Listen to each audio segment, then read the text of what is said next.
The other thing you should do if you're not very industrious is discipline yourself. And so what do you do with that? Eat 3 times a day at regular meal times. That's a good thing to practice because that starts to put some stability into your life. Get up at the same time. I would highly recommend all those young people out there who are listening, like, you want to get a jump on life, get the hell out of bed in the morning. You know, as I've got older, I've got up earlier and earlier. Now that's partly because you don't need as much sleep, but it's also partly because I've got more and more disciplined. Like, get up early in the morning and get your things done. Man, learn to get up at 6 in the morning and you'll be one deadly creature, especially if you can get to work. You'll have half your damn day done by the time other people haul their sorry asses out of bed. And so that's a massive, massive advantage. Look, Warren Farrell, the author, he outlined data in Why Men Earn More, which is a book I would recommend, by the way, showing that if you work 13% longer hours, you make 40% more money. It's nonlinear. So you think, why is that? Well, imagine you had 10 employees and one of them works an extra 10%. It's not much. Well, how often is that person going to be promoted? Assuming you have a clue as a boss. It's like you're going to look at the 10 people and you're going to think, oh, that guy's always here like 45 minutes early. It's like, why don't we give him the promotion? Obviously, right? So these small edges that you can manage like that, work an extra 10% or extra 13%, have non-proportional payoffs. That's part of the Pareto distribution. So get your sleep cycle organized so you get up in the morning. Learn how to do it. No excuses. I'm too tired in the morning. I don't like mornings. Who cares? That's not relevant. It's like discipline yourself so you can manage it. Schedule your meals because that's a good disciplinary routine. And then learn to use a calendar like Google Calendar. Most of you, many of you out there do not use a calendar. Okay, a calendar is not a prison and it's not a tyrant. Not if you use it properly. A calendar keeps anxiety at bay. It makes sure that you do what you need to do, which is important because otherwise you fall behind. But if you use it properly, it also helps you plan what you want to do. So I could say, well, lay out your damn calendar and design the days you would like to have. That's what your calendar is for. So you can put in all sorts of things in there you want to do and that would be good for you. And that's a really good way to start being more industrious. Make a plan. You need a plan for 3 years. You need a plan for the next year. You need a plan for the next 6 months. You need a plan for the next 3 months. You need a plan for the week. You need a plan for the day. You need a plan for the hour.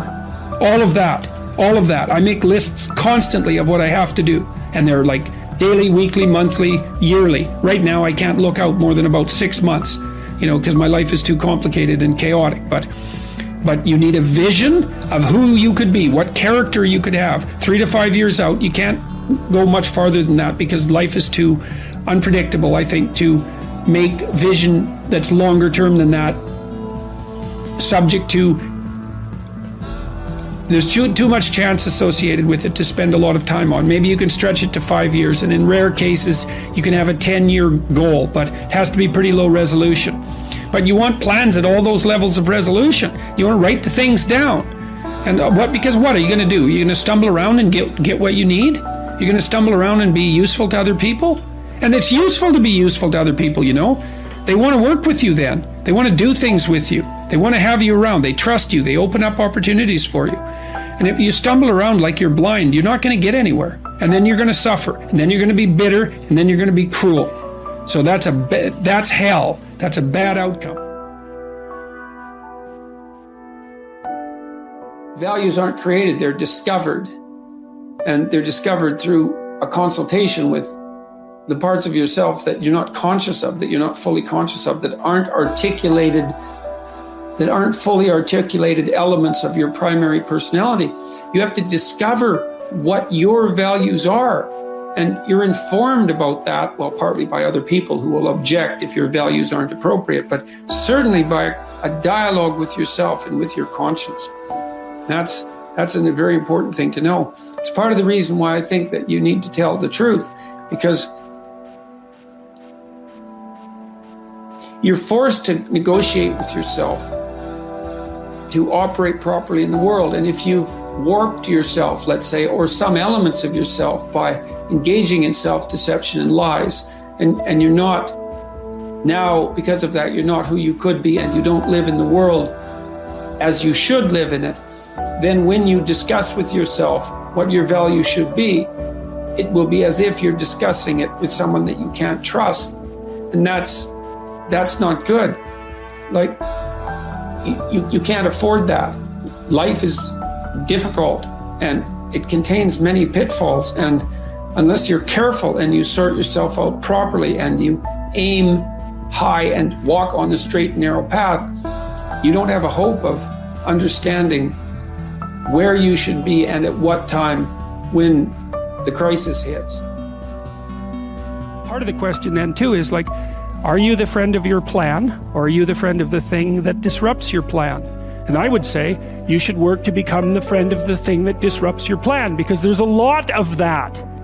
And then if you become the friend of the thing that disrupts your plan, then you start to develop strength in proportion to the disruptive force. And that's really what you want. You want to be able to implement your plan, obviously, but you want to be able to take on the consequences of error and learn from it. And then you win constantly, because even if something goes sideways, you think there's something to be derived from this. That's wisdom, fundamentally. Plan a life you'd like to have. And you do that partly by referring to social norms. That's more or less rescuing your father from the belly of the whale. But the other way you do that is by having a little conversation with yourself about, as if you don't really know who you are, because you know what you're like. You won't do what you're told. You won't do what you tell yourself to do. You must have noticed that. It's like you're a bad employee and a worse boss, and both of those work, for you.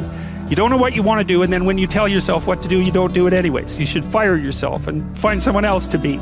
But my point is that you have to understand that you're not your own servant, so to speak. You're someone that you have to negotiate with, and you're someone that you want to present the opportunity of having a good life to. And that's hard for people because they don't like themselves very much. So, they're always like cracking the whip and then procrastinating, and cracking the whip and then procrastinating. And it's like, God, it's so boring and such a pathetic way of spending your time. I don't know what percentage of human effort is spent in counterproductive activity. I'm not an absolute cynic about that, but I mean, when I talk to undergraduates, I ask them, how much time do you waste every day by your own reckoning? And it's somewhere between 5 and 8 hours. It's a lot of time. Well, I usually walk the students through an economic analysis of that. I said, well, why don't you value your time at $50 an hour?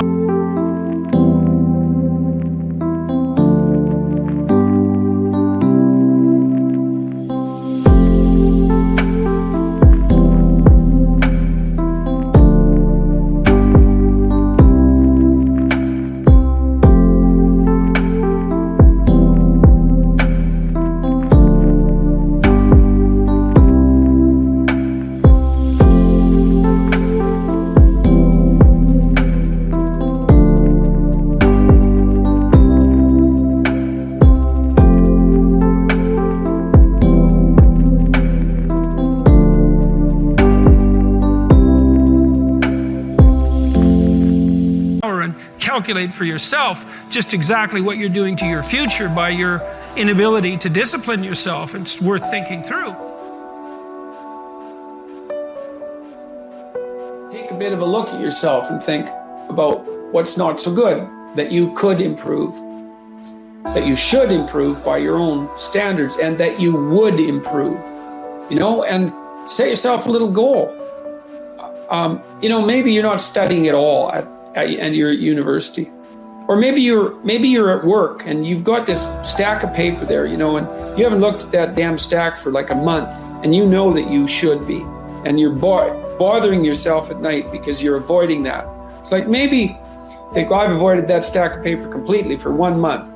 I'm quite a coward when it comes to whatever snakes might be hidden in that stack of paper. How about tomorrow I just put that stack of paper in front of me on my desk, and I glance through it manage after a month of avoidance is 15 seconds of exposure to a stack of paper. It could easily be you've been avoiding it, so you're obviously afraid of it, and so the situation could be that dismal and dire, and you might think, well, geez, it's no balm to my ego. It's not fostering the strength of my ego to recognize in myself someone who could only withstand 15 seconds of exposure to that thing I'm afraid of. And so that's a form of humility too. It's like there's things you could do to improve, and you know what they are. And there's small steps that you could take, that you might take, that would put you in that direction. And then the question is, are you big enough to take those small steps? You know, are you capable of grappling with the fact that you're fundamentally flawed to the point where you have to break things down into almost childlike steps in order to manage them? And the answer to that is, yeah, you are.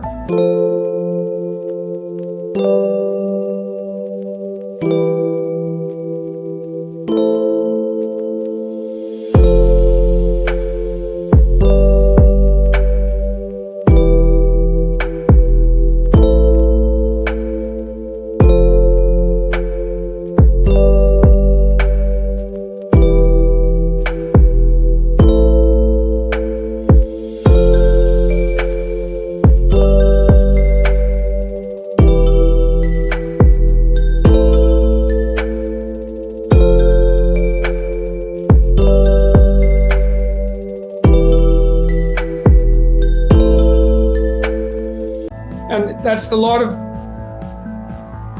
I don't know if it's the lot of everyone.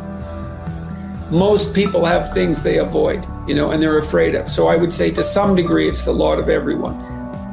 People vary in the degree to which they've conquered that. And you do meet people from time to time who are extraordinarily disciplined. But most of the time they've got disciplined in exactly this manner. It's through slow incremental improvement. And then you challenge yourself. It's like, well, could I do this? That would be better. And you find out, and then you think, well, is there something slightly larger and more challenging that I could do? That would be better. And you try it and you find out. And as you try it and you find out, generally you get better at it and you can take on larger and larger challenges.